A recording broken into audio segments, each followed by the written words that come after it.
ইন্না আতাইনাকাল কাউসার ফাসাল্লি লিরাব্বিকা ওয়ানহার। নামাজ আগে, কুরবানি পরে। যেই ব্যক্তি নামাজ পড়ে না, কুরবানি তার কোনো সফলতা আনবে না, কুরবানি তার জন্য সফলতা বয়ে আনবে না। নামাজ নাই, কুরবানি হবে না তার।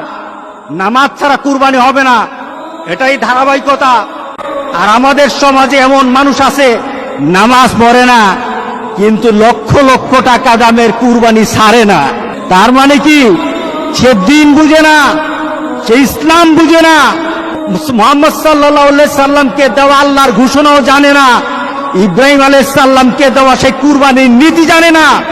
এই কুরবানি তার জন্য কোনো সফলতা বয়ে আনবে না।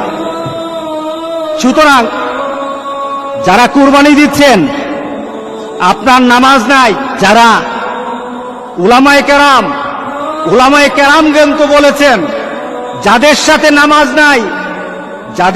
নামাজ নাই, নামাজি ব্যক্তি যেন তাদের সাথে কুরবানি না দেয়।